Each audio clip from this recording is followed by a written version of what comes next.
একাত্তরকে নিয়ে এক পার্টি কথা বললে রাজাকারের পক্ষ যারা আছে বর্তমানে জুলাই ব্যবসা করে তারা বলে যে তারা চেতনা ব্যবসা করে, যারা স্বাধীনতার পক্ষে কথা বলে।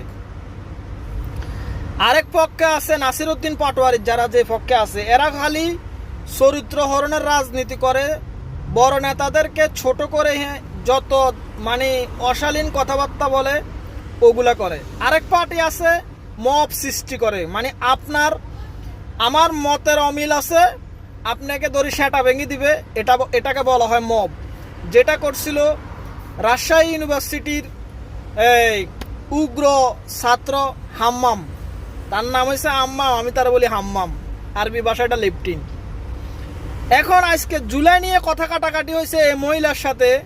এই মহিলার যতই খারাপ হোক, যতই কিছু হোক, যদি আপনি বলেন যে কথা বলার স্বাধীনতা নাসিরউদ্দিন পাটোয়ারির থাকতে হবে, তাহলে এই মহিলারও কথা বলার স্বাধীনতা থাকতে হবে, যদিও সেটা আওয়ামী লীগের পক্ষে যায়।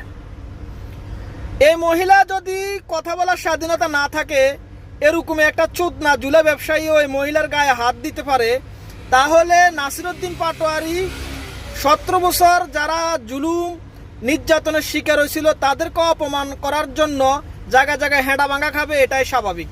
ঠিক আছে? সো এই মহিলার গায়ে হাত যদি আজকে কোনো বিএনপির লোকে দিত, বা কোনো ছাত্রদলের লোকে দিত, বা কোনো অতীতের আওয়ামী লীগ নামধারী কোনো লোকে দিত, তাহলে জামাত শিবির এই জুলাই ব্যবসায়ীরা এতক্ষণে রাজুতে আয় হেঁড়াতে আয় একটা বড় ধরনের মশাল মিছিল হয়ে যেত। কিন্তু এখন আওয়াজ নাই, কারণ মহিলার গায়ে সরাসরি হাত দিছে ওই যারা বাংলাদেশের বিপক্ষে শক্তি আছে তারা দিছে। এখন আর ওই হাম্মাম, যে বরিশালের যে রাজশাহীর যে হাম্মাম, তারও এখন আর কোনো সমস্যা নাই। তো ঠিক আছে, নিজের পক্ষে না গেলে বলে যে স্বাধীনতা কথা বলার স্বাধীনতা নাই, কিন্তু এই মহিলার গায়ে হাত দিছে, মহিলার কথা বলার স্বাধীনতা নাই। অবশ্য মহিলার কথা বলার স্বাধীনতা আছে, যদিও সেটা আপনার বিপক্ষে যায়। আপনারা কি বলেন?